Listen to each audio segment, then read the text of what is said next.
Good morning friends, आपका स्वागत है कैरियर लाइव 247 यूट्यूब चैनल पे। आज है 14 अक्टूबर 2020 और आज हम लोग 14 अक्टूबर का करंट अफेयर्स करेंगे। आज के करंट अफेयर से कुछ हम लोग एमसीक्यू डिस्कस करेंगे और इन एमसीक्यू से रिलेटेड जितने भी इम्पोर्टेंट स्टैटिक्स होंगे इन सारे को आज हम लोग डिस्कस करेंगे। तो फ्रेंड्स, आप इस वीडियो को लास्ट तक देखें। लास्ट में मैं आपसे एक क्वेश्चन पूछूंगी और उसका आंसर आपको कमेंट बॉक्स में बताना है। आज के वीडियो का पीडीएफ आप लोगों को टेलीग्राम चैनल पे अवेलेबल करा दिया जाएगा और इस टेलीग्राम चैनल का लिंक मैंने नीचे डिस्क्रिप्शन बॉक्स में दे दिया है। आप उस लिंक को क्लिक करके आज के वीडियो का पीडीएफ डाउनलोड कर सकते हैं। फ्रेंड्स, अगर आप मेरे चैनल पे नए हैं तो मेरे चैनल को सब्सक्राइब करना ना भूलें और इस बेल आइकन का बटन जरूर दबाएं जिससे मेरी अपकमिंग वीडियो की नोटिफिकेशन आपको मिलती रहे। तो चलिए स्टार्ट करते हैं आज के सेशन को। तो आज का मेरा फर्स्ट क्वेश्चन है, हाल ही में अंतर्राष्ट्रीय आपदा न्यूनीकरण दिवस कब मनाया गया है? When is international disaster reduction day celebrated? तो फ्रेंड्स, इस दिवस को सेलिब्रेट किया गया है 13 अक्टूबर को। तो इसका आंसर हो जाएगा डी। 13 अक्टूबर को पूरे विश्व भर में अंतर्राष्ट्रीय आपदा न्यूनीकरण दिवस के रूप में सेलिब्रेट किया जाता है। और इस दिवस को सेलिब्रेट क्यों किया जाता है? तो फ्रेंड्स, इस दिवस को सेलिब्रेट किया जाता है जोखिम जागरूकता और आपदा में कमी की वैश्विक संस्कृति को बढ़ावा देने के लिए। इस दिवस को पहली बार सेलिब्रेट किए जाने का घोषणा किया गया था 1989 में। कब किया गया था? 1989 में। और किसके द्वारा किया गया था? संयुक्त राष्ट्र के द्वारा। फ्रेंड्स, तब से हम लोग 13 अक्टूबर को अंतर्राष्ट्रीय आपदा न्यूनीकरण दिवस के रूप में सेलिब्रेट करते आ रहे हैं। नेक्स्ट क्वेश्चन है, हाल ही में भारतीय ब्रांड ट्रांसफॉर्म ने किसको अपना ब्रांड एम्बेसडर बनाया है? Recently the Indian brand transform has made it's brand ambassador. तो ये है चेतन आनंद। तो इसका आंसर हो जाएगा ए। अभी भारतीय ब्रांड ट्रांसफॉर्म ने चेतन आनंद को अपना ब्रांड एम्बेसडर बनाया है। फ्रेंड, जब हम बात करते हैं ट्रांसफॉर्म की, तो ट्रांसफॉर्म बैडमिंटन भारत का पहला पेशेवर बैडमिंटन ब्रांड है जो बाजार में सबसे बेटर क्वालिटी का रैकेट अवेलेबल कराता है। और इसी ने अभी चेतन आनंद को अपना ब्रांड एम्बेसडर बनाया है। नेक्स्ट क्वेश्चन है, हाल ही में किस राज्य सरकार ने वृक्ष प्रत्यारोपण पॉलिसी को मंजूरी दी है? Which state government has approved the tree transplant policy recently? तो यह है दिल्ली। तो इसका आंसर हो जाएगा डी। फ्रेंड्स, अभी दिल्ली राज्य सरकार के द्वारा वृक्ष प्रत्यारोपण पॉलिसी को मंजूरी दी गई है। फ्रेंड्स, पहले क्या होता था, जितने भी निर्माण या फिर विकास परियोजना होते थे इन सभी के लिए पेड़ों की कटाई कर दी जाती थी। लेकिन अब क्या होगा, जितने भी पेड़ रहेंगे उन सभी को उखाड़ कर किसी दूसरे स्थान पे लगाया जाएगा जिससे कि पेड़ों को संरक्षित करने में हेल्प मिलेगा। फ्रेंड्स, अभी जो पॉलिसी है वृक्ष प्रत्यारोपण पॉलिसी, इस पॉलिसी को मंजूरी दी गई है दिल्ली राज्य सरकार के द्वारा। तो हम लोग दिल्ली से रिलेटेड कुछ स्टैटिस्टिक्स देख लेते हैं। आइए अब हम लोग जानते हैं दिल्ली के बारे में। दिल्ली का कैपिटल क्या है? न्यू दिल्ली। दिल्ली में डिस्ट्रिक्ट कितने हैं? 11। और अभी प्रेजेंट टाइम में दिल्ली के चीफ मिनिस्टर कौन है? अरविंद केजरीवाल। अभी प्रेजेंट टाइम में दिल्ली के लेफ्टिनेंट गवर्नर कौन है? अनिल बैजल। फ्रेंड्स, दिल्ली में लेजिस्लेटिव असेंबली सीट कितना है? 70। दिल्ली में लोकसभा का सीट कितना है? 7। और राज्यसभा का सीट कितना है? 3। नेक्स्ट क्वेश्चन है, हाल ही में द खालिस्तान कॉन्स्पिरेसी शीर्षक नामक पुस्तक किसने लिखी है? Who has recently written a book titled the Khalistan conspiracy? तो ये है जीबीएस सिद्धू। तो इसका आंसर हो जाएगा ए। फ्रेंड्स, अभी रॉ के पूर्व चीफ जीबीएस सिद्धू के द्वारा इस पुस्तक को लिखा गया है और इस पुस्तक का नाम क्या है? The Khalistan conspiracy. Next question है, हाल ही में सीएम चेंग का निधन हो गया है, उनका संबंध था। Recently CM Cheng has passed away, he was related to. तो इनका संबंध नागालैंड से था। तो इसका आंसर हो जाएगा सी। फ्रेंड्स, नागालैंड के पर्यावरण मंत्री सीएम चेंग का निधन हो गया है। ये 2009 से लेकर 2013 तक लोकसभा के सांसद रह चुके थे। तो फ्रेंड्स, आपको इनका नाम याद रखना है। इनका क्या नाम था? सीएम चेंग। और ये नागालैंड के पर्यावरण मंत्री थे। नेक्स्ट क्वेश्चन है, हाल ही में एवा मोटो किस देश की प्रधानमंत्री बनी है? Recently Eva Moto became the prime minister of which country? तो यह है फिनलैंड। तो इसका आंसर हो जाएगा ए। फ्रेंड्स, लैंगिक समानता के बारे में जागरूकता फैलाने के लिए एवा मोटो को फिनलैंड देश का एक दिन के लिए प्रधानमंत्री बनाया गया है। अब ये फिनलैंड देश की प्रधानमंत्री बनी है। तो हम लोग फिनलैंड से रिलेटेड कुछ स्टैटिस देख लेते हैं। अब हम लोग जानते हैं फिनलैंड के बारे में। फिनलैंड का कैपिटल क्या है? हेलसिंकी। फिनलैंड की करेंसी क्या है? यूरो। फ्रेंड्स, फिनलैंड का लैंग्वेज कौन सा है? फिनिश। और अभी प्रेजेंट टाइम में फिनलैंड के प्रेसिडेंट कौन है? सॉली निनिस्तो। फ्रेंड्स, अभी प्रेजेंट टाइम में फिनलैंड के प्राइम मिनिस्टर कौन है? सना मारिन। क्या नाम है उनका? सना मारिन। नेक्स्ट क्वेश्चन है, हाल ही में वर्ष 2020 का फ्रेंच ओपन महिला एकल खिताब किसने जीता है? Who has recently won the French Open Women's Singles Title of the Year 2020? तो ये है ईगा स्विएटेक। तो इसका आंसर हो जाएगा सी।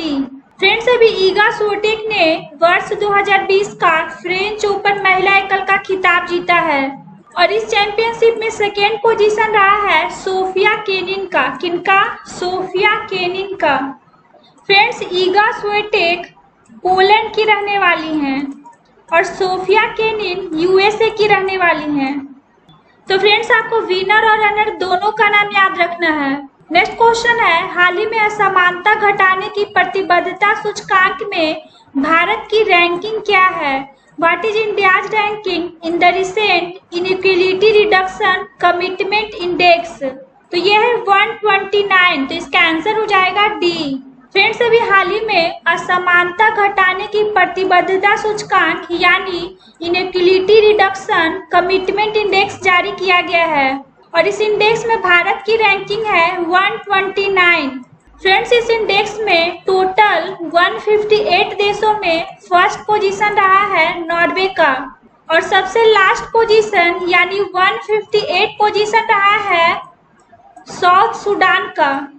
नेक्स्ट क्वेश्चन है, हाल ही में सार्वजनिक शिक्षा में पूरी तरह से डिजिटल होने वाला देश का पहला राज्य कौन बन गया है?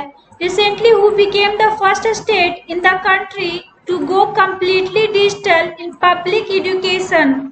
तो यह है केरल। तो इसका आंसर हो जाएगा ए। फ्रेंड्स, आपको पता ही होगा कि केरल है जो देश में पढ़ाई में नंबर 1 राज्य है और अभी यहाँ की सरकार ने सभी सरकारी स्कूलों को पूरी तरह से डिजिटल करने की घोषणा की है। इसी के साथ ही अब केरल सार्वजनिक शिक्षा में पूरी तरह से डिजिटल होने वाला देश का पहला राज्य बन गया है। इस क्वेश्चन से रिलेटेड हम लोग कुछ स्टैटिस देख लेते हैं। अब हम लोग जानते हैं केरल के बारे में। केरल का कैपिटल क्या है? तिरुवनंतपुरम। और अभी प्रेजेंट टाइम में केरल के सीएम कौन है? पिनराई विजयन। केरल के गवर्नर कौन है? आरिफ मोहम्मद खान। फ्रेंड्स, केरल में असेंबली सीट कितना है? 141। केरल में लोकसभा का सीट कितना है? 20 और राज्यसभा का सीट कितना है? 9। केरल के स्टेट मैमल का क्या नाम है? Indian elephant. केरल का स्टेट बर्ड कौन सा है? Great hornbill.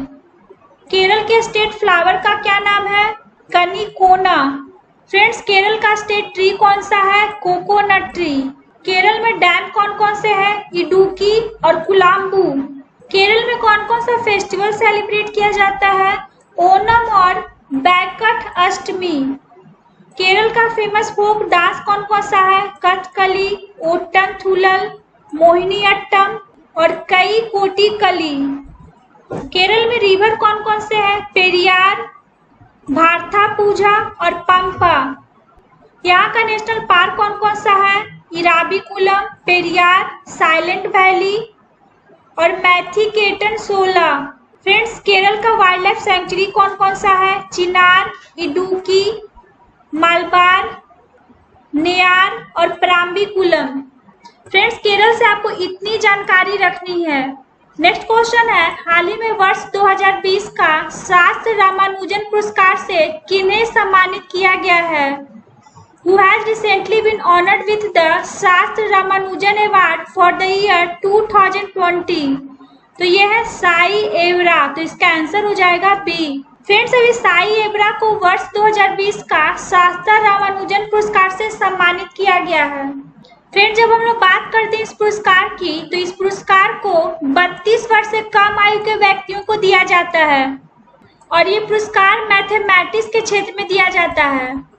नेक्स्ट क्वेश्चन है, हाल ही में किस राज्य सरकार ने mobile water testing laboratory van शुरू की है? Which state government has recently launched mobile water testing laboratory van? तो यह है हरियाणा, तो इसका आंसर हो जाएगा ए। अभी हरियाणा राज्य सरकार के द्वारा mobile water testing laboratory van को स्टार्ट किया गया है। फ्रेंड्स, इस वैन में सेंसर लगा हुआ होगा जो पानी की गुणवत्ता को जांच करने में हेल्प करेगा। अब इस mobile water testing laboratory van को स्टार्ट किया गया है हरियाणा राज्य सरकार के द्वारा। तो हम लोग हरियाणा से रिलेटेड कुछ स्टैटिस्टिक्स देख लेते हैं। आइए अब हम लोग जानते हैं हरियाणा के बारे में। हरियाणा का कैपिटल क्या है? चंडीगढ़। और अभी प्रेजेंट टाइम में हरियाणा के चीफ मिनिस्टर कौन है? मनोहर लाल खट्टर। फ्रेंड्स, अभी प्रेजेंट टाइम में हरियाणा के गवर्नर कौन है? सत्यदेव नारायण आर्य। क्या नाम है उनका? सत्यदेव नारायण आर्य। नेक्स्ट क्वेश्चन है, हाल ही में सैंड्रा नीश लाइफटाइम अचीवमेंट अवार्ड किसने जीता है? Who has recently won the Sandra niche lifetime achievement award? तो ये है हरीश कोटेचा, तो इसका आंसर हो जाएगा डी। फ्रेंड्स, अभी भारतीय मूल के हरीश कोटेचा को सैंड्रा नीश लाइफटाइम अचीवमेंट अवार्ड से सम्मानित किया गया है। फ्रेंड्स, इन्हें ये अवार्ड मिला है अमेरिका में जितने भी बेघर होने का अनुभव करने वाले बच्चे हैं या फिर युवा हैं, इन सभी के जरूरतों को पूरा करने के लिए। नेक्स्ट क्वेश्चन है, हाल ही में किसने डॉक्टर बाला साहेब विखे पाटिल की आत्मकथा का विमोचन किया है? Who has recently released the autobiography of doctor Bala Saheb Vikhe Patil? तो यह है नरेंद्र मोदी, तो इसका आंसर हो जाएगा सी। फ्रेंड्स, अभी हमारे माननीय प्रधानमंत्री नरेंद्र मोदी जी के द्वारा डॉक्टर बाला साहेब विखे पाटिल की आत्मकथा का विमोचन किया गया है। फ्रेंड्स, जब हम बात करते हैं डॉक्टर बाला साहेब विखे पाटिल की, तो इन्होंने कई बार लोकसभा के सदस्य के रूप में कार्य किया है। नेक्स्ट क्वेश्चन है, हाल ही में किसने राजस्थान में जल आपूर्ति के लिए $300 मिलियन के ऋण को मंजूरी दी है? Who has recently approved a $300 million loan for water supply in Rajasthan? तो यह है एडीबी, तो इसका आंसर हो जाएगा बी।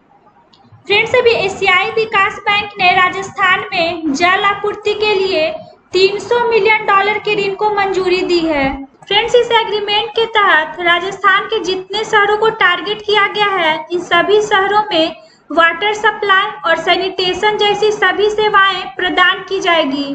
फ्रेंड्स, अब एडीबी ने राजस्थान में जल आपूर्ति के लिए $300 मिलियन के ऋण को मंजूरी दी है। तो हम लोग एडीबी से रिलेटेड कुछ स्टैटिस्टिक्स देख लेते हैं। अब हम लोग जानते हैं एडीबी के बारे में। एडीबी का फुल फॉर्म क्या होता है? Asian development bank. एडीबी का फॉर्मेशन कब हुआ था? 19 दिसंबर 1966 में। फ्रेंड्स, एडीबी का हेडक्वार्टर कहाँ है? फिलीपींस। एडीबी में मेंबर कंट्रीज कितने हैं? 68। और अभी प्रेजेंट टाइम में एडीबी के प्रेसिडेंट कौन है? मात्सुगु अस्कावा। क्या नाम है उनका? मात्सुगु अस्कावा। अब हम लोग लास्ट वीडियो का क्वेश्चन का आंसर देख लेते हैं। हम लोग का क्या क्वेश्चन था? हाल ही में प्रदीप कुमार रावत को किस देश में भारत का राजदूत नियुक्त किया गया है? Recently, Pradeep Kumar Rawat has been appointed as the Ambassador of India to which country? तो यह है नीदरलैंड, तो इसका आंसर हो जाएगा डी। फ्रेंड्स, अभी प्रदीप कुमार रावत को नीदरलैंड देश में भारत का राजदूत अपॉइंट किया गया है। मोस्ट ऑफ स्टूडेंट्स ने इस क्वेश्चन का आंसर सही बताया है, तो आप लोग इसी तरह क्वेश्चन का आंसर डेली दिया कीजिए। आप लोगों के लिए आज का क्वेश्चन है, हाल ही में किस राज्य सरकार ने जगन्नाथ विद्या कनूका योजना शुरू की है? Which state government has recently launched the Jagannath Vidya Kanuka scheme? तो इसका ऑप्शन है आंध्र प्रदेश, कर्नाटक, तमिलनाडु और गुजरात। तो इसका आंसर आपको कमेंट बॉक्स में बताना है। फ्रेंड्स, मेरा ये वीडियो आपको कैसा लगा मुझे कमेंट बॉक्स में कमेंट करके जरूर बताएं, और अगर आपको ये वीडियो अच्छा लगा हो तो इसे लाइक और शेयर जरूर करें। Thanks for watching.